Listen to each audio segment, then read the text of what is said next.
Hello, everybody. Welcome back to another edition of In the Hot Seat. And of course, I'm Rob Tiongson, host of the Podium Finish Live and editor in chief of the Podium Finish. I am so glad that you can all join us for this edition of In the Hot Seat because we have a returning guest who hasn't been around since basically January, which is weird. But Harrison Burton's back, better than ever. And I'm so happy to have the driver of the number 21 Motorcraft DEX Imaging Ford Mustang, fielded by the Wood Brothers. Harrison, how are you doing today, my friend? I'm doing well, man. How are you? I'm doing really well. You have a better diecast collection, to say the least, than mine right now. Yeah, you got a good background though, but I've got a few behind me for sure. I've got some of my dad's, some of mine, some of just some Wood Brothers cars. So yeah, I've got a good little collection going behind me for sure. I love it. It's always good to see a driver who loves their everyday work in their house. So I should probably do the same with my job. But enough about me. Let's talk about you, of course. You're the reason why we have you in the hot seat. And like I said, we haven't had you on since the beginning of the season. I know it's kind of been a challenging one, but you've been pushing through and lots of things have changed. Let's actually talk about the fact that since we've last talked, you've been working with a familiar face but a different crew chief in Jeremy Bullins. How have things been going for you with gelling with him? Yeah, it's been going good. I think I really liked working with Brian Wilson, who's now on the two car. But both of our groups kind of just needed a reset, right? I think both of our groups are able to perform well at times, but we haven't really had the consistency between me or Austin that we needed. And at the end of the day, that's I think we as a group kind of came together and felt like a change was the kind of the best thing. We believe in the people we have, but just needed to kind of flip the matchups around, I guess, and get different personalities with different people and understand that it's a good opportunity to kind of audit everything you do as a driver, right? Like all your preparation can change, everything can kind of reset, and we can go at it again. And it's been pretty good. I think the first few weeks of doing that has been pretty fun. It's been different. I've enjoyed trying to get to know Jeremy. I knew him in the shop and saw him around, but didn't really, I guess, didn't really know him as well as I do now, obviously. So it's important to kind of learn those relationships as fast as you can, and then, on top of that, we have, a lot of new team members as well. The engineer, the car chief, mechanics are different. So we've got kind of a half of a team swap between me and the two, and I feel like it's been working for both of us. We just have to kind of execute, but we've had some good speed these first few weeks working together, and that's been definitely encouraging for sure. That's a dynamic that I don't think a lot of people understand when they read about the crew chief change is that there's also been personnel changes. So in a way, it's almost like you're in 2024 mode, like 4 or 5 months ahead of time. But let's talk about the most important aspect, which is the driver and crew chief relationship. You kind of mentioned a little bit there, but to your point, Harrison, how has the dynamics been with Jeremy, like in terms of his personality versus what you knew with Brian the last year and a half? Yeah, I think they've kind of gone come up from different trees, if you will. The NFL kind of has coaching trees. I guess NASCAR kind of has crew chief trees where people are taught by other people, and you can kind of see that influence where Jeremy spent a lot of time with RCR. He spent time with the Wood Brothers beforehand, and so he's got some different backgrounds to Brian, who Brian has been at Team Penske most of his career, and so is Jeremy. But it's kind of been like an interesting dynamic to get to know, different perspectives on things, different ways of looking at things, how each crew chief prioritizes what. I'd say Jeremy's a bit more of a aggressive type of leader, not necessarily that Brian wasn't, but Jeremy is an intense guy and is a demanding guy, and I think that's been a good energy for our team to kind of get that kind of leadership and get a guy that's going to demand a lot out of us because we have a great opportunity and we need to make the most of it. So, it's been fun with Jeremy. I think he's not afraid to tell the truth about racing to anybody. And, I've made a mistake or two here and there when we first get it started, and he'll kind of let me know.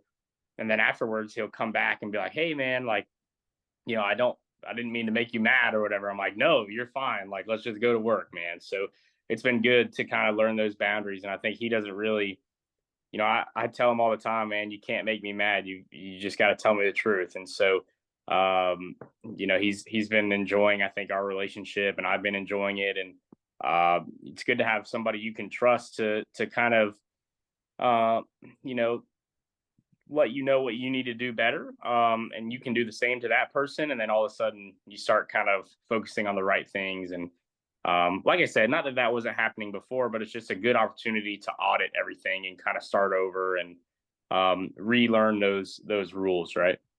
Exactly. And I think that's great that you're so open with, not self-criticisms, but like getting good feedback, because there's times in our fields we don't want to be told like, hey, you need to do this better. Why did you do it that way? But it seems like you're like, Harrison, I just gotta be like open-minded. I can't be too sensitive. But are there times Yeah, that it can be difficult? yeah, it is difficult. And yeah, you're right. Like, you do need to be open minded, and we felt like as a group that we've not lived up to our potential. And so why is that, right? And it's not for a lack of effort in anyone's department. It wasn't a lack of effort on Brian's department or anything like that, or he wouldn't be on the two car, right? I think it's just a big opportunity for us to kind of self audit. And if you're not honest with yourself and you can't look at yourself in the mirror and say, I need to be better at this, then you're in the wrong field, because the best drivers in the world don't win most of the time. So, what do you have to do to kind of win the little things and win every day something? And that's what we're working on right now. That's great, great mentality to be able to say, you know what, I have to have a reason to get up from bed, and I also have to celebrate those small successes, even if everybody focuses on the box score. It's about, okay, did we do this better? Great. Did we do this one even better? So it sounds like you guys are on the right path, and how much of this is kind of a not a relief, but more of a, well, thank goodness we actually get some real relevant track time together before we start to really gear up for next season. Yeah, for sure. The next season, right now we're kind of in the feeling out process, and we're learning things, and we'll go to, racetracks, and not necessarily say we're going to punt on the weekend, but you show up and you're more willing to try things, right? Because we didn't make the playoffs. We're not, in any really significant points race right now. So, we have these, it's really a good opportunity for us to go try things and learn things and what works, what doesn't. And I told Jeremy this, and I'll never be mad if we try something thinking it's going to be better and it's not. Like, I get it. We got to try things. We've got to be better. And so, that's a great opportunity that we've kind of been given, right? Is, okay, you have 6 weeks or so to figure this out between you two, and be ready to go for next year. And the expectation changes next year. So, we've had a good few weeks of learning, and I feel like this weekend at Las Vegas we're going to be able to kind of put some of the learning behind us and go kind of more conventional and go try and just run well and build some confidence, and I'm excited about that for sure. And this is where things get to the nice nitty gritty for the rest of the year, because unlike, the last several races where we've had some of the crazier tracks, this is more of the bread and butter, if you will, of the series, the intermediates, and then Martinsville. So certainly to your point, I think that's going to be a good evaluation period for you guys. But of course, in NASCAR, in any walk of life, you have to have some friendships. And it was highlighted, I think, during the rain delay at Michigan this year that you have a pretty good relationship, or friendship rather, with Todd Gilliland and Austin Cindric. You guys are playing some Nintendo Wii, and I was thinking, man, do you guys have a Nintendo Switch? But I'm guessing this is kind of a more of a generational thing, right?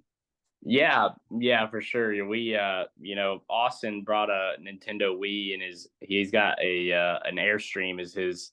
Sometimes he brings an Airstream to the racetrack, and it's kind of funny because he's like the tallest driver in the smallest bus, right? But he comes crawling out of that thing with a Wii every now and then. And at Michigan we had the rain delay, so we decided to get some Wii bowling and tennis and all that in. And yeah, it's good. It's a good time. It's fun to have people you can kind of trust and race hard with on the racetrack, but be buddies with off it. We're all pretty young, and you're away from home a lot, and it's hard. If you were alone at this, it would be really, really hard. So, it's really nice for all of us to kind of have someone that can talk about things and understand things. And, I know I've talked about my racing career with those two guys more than probably most other people, I guess my girlfriend and my parents. And other than that, those guys kind of know it all as well. So, it's definitely good to have some buddies to kind of lean on and kind of, pick their brains at what they're going through, and hopefully you can help them as well. And it's been good. So, yeah, those are some good friends to have for sure. I thought it was a lot of fun, and I really feel like when you guys come back to Texas Motor Speedway next April, you guys should have that race on the Big Hoss TV. I'm just saying that'd be fantastic to watch. Yeah, that would be Maybe, good. We talked about, a lot of people are asking us to stream it maybe. Um oh I don't yeah, know that we're gonna do that or not. I really don't know how to even stream anything. I'm not very technologically advanced, I guess, but it's definitely would be entertaining. The trash talk is pretty awesome for sure. I was gonna say you guys have to get a little competitive being race car drivers. So I'm sure it's not like, hey buddy, that was awesome, good job. I'm sure you guys talk smack. Oh yeah, for sure. Me and Todd were actually just talking trash about the Corey LaJoy kickball game we were in. He has a kick. I think it's called the Kickball Classic, where he's got all these drivers and professional athletes that come out and play kickball, and it's a charity event, so people buy teams, and somehow I keep getting drafted to teams, and Todd it was his first year out there, so we're literally just still talking about that. That was last week, and we were still talking trash about it. So it's definitely a competitive friend group for sure. That's always a fun event that you guys do for charity, and the fans get to see a different side to you guys than they're used to seeing at the racetrack and on TV. So I think that's awesome. You guys get to have that camaraderie and a little bit of fun from all the things that happen on the racetrack. And I just thought about this. You guys are all friends, and you all happen to drive for the Ford Performance banner. I mean, is it something that it's like all in the Ford fraternity in this case? Yeah, it's nice. We kind of all, we're all over the place in the beginning of our careers, and I actually went to the same high school as Austin, right? So I've known him for a long, long time, and Todd and I grew up racing since we were like 5 against each other, right? And me and him were teammates at Kyle Busch Motorsports, and then kind of went on our own different paths, and then we're back racing Cup again together. So it was cool. It's been nice to have those people, and then any Ford team events, and me, Austin, and Todd are always talking and hanging out, and it's definitely a nice little added bonus that we're all driving for the same manufacturer, and I can push those guys and they can push me at restrictor plate races, and we don't have to worry about pushing a Chevy or a Toyota. We can just push the Fords and still get help from our buddies, so it works out good. I like it. You do a little bit of trash talking, but you get the real friendship and help on the racetrack, and at least you don't have to owe them any stakes. So it's minimal effort in terms of making those alliances form, right? No doubt, no doubt. Now, of course, you also have a good friend in terms of a canine companion. I believe you have a golden retriever named Remy, and as a dog parent, I can tell you how happy I am to have a dog. And I'm just kind of curious how experiences have been like raising Remy in Yeah, your house. yeah, it's been awesome.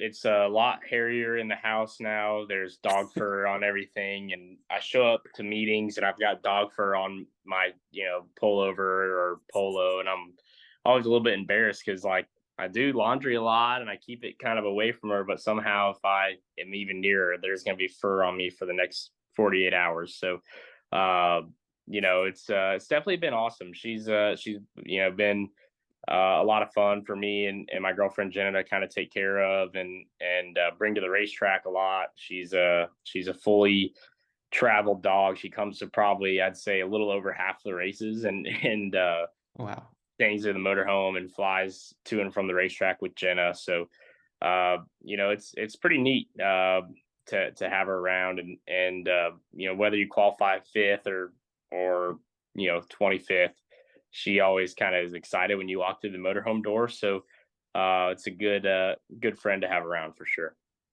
Remy's your number one fan, and I think she's just happy that her dad gets to do what he wants to do, and she gets to celebrate or just console you no matter what happens. So it's the best kind of love. I mean, you know what love is, but dog love's the best, I would say. Yeah, for sure. Yeah, she's it's unwavering for sure. Now I got a couple more questions for you, my friend, because I know you're going to get ready for Vegas and head out west. So just kind of wanted to take things a little bit differently with you than we usually have. Let's just say that you had all the money and time in the world to make your own kind of dream racetrack for NASCAR. What kind of track would you want to build and where would it be? Ooh, well, you know, that's a good question. My favorite racetrack is Darlington. And my favorite corners, my favorite corner in Darlington is 3 and 4. So I'd say just like you put, would put it in Charlotte, like downtown Charlotte, near the Panthers Bank of America Stadium over there, and make it a racetrack with straightaways like Darlington, and just make it 2 Darlington 3 and 4s, and we'll go race there, and then it'll be another home race, so don't have to travel. I think that'd be awesome. So just take whatever they did to make Darlington 3 and 4, do it twice, and throw us out there and be a good show. That's for sure. Yeah, that would be an awesome idea. I like that. No one's ever said that. And if they present that idea to Kyle Petty, hopefully he doesn't want to have a Bass Pro or Minute Meadow like contest that he keeps talking You're about. right. So I love that idea, man. That's awesome. Now, let's just say that Sirius XM radio approaches you and they're like, hey, Harrison, it's off season time and we want you to be a guest DJ for a day. What kind of songs and what artists Ooh, would you be playing? that's a really good question. I listen to a lot of different music. Listen to country music, probably mostly. I listen to rap. I listen to rock. I don't know. I like the songs that I've kind of been getting into more now are like, I was talking to one of our guys on the 21 car, Kyle Belmont, who's a mechanic on the car, and we were talking about how Guardians of the Galaxy kind of brought back like all that kind of older classic rock style music, and so play some songs like that, and be jamming out. We've been playing that behind the at the old service plate where we work on the race car. There's been a lot of that kind of music been playing recently. I think because it's Belmont's had the aux cord recently, so there's been a lot of that. But I don't necessarily say I'd listen to that the most, but I feel like those are always good radio songs, so that's what I would go with. I like it. And I'm sure if your dad heard you listening to ELO, he all of a sudden would think he's back in high school. Yeah, right. Exactly. It's perfect. Everyone loves it nowadays. So you can make your listener fan base would be really big. So analytically, that'd be a good choice as well. I love it, man. Well, before we wrap it up, I know you have to get going, but is there anything you want to say to the fans, your fans, or our readers and listeners on TPF? Yeah, just thanks for tuning in, obviously, and then I don't know. I think uh, the best thing that you guys could do is whenever Todd Gilliland or Austin Cindric walk across the stage, if you're at a racetrack, just say you like Harrison better, and then we'll get out of there and be in their head, and then hopefully they'll just they'll have a little bit worse race than me because of that. So that's my plea to you guys.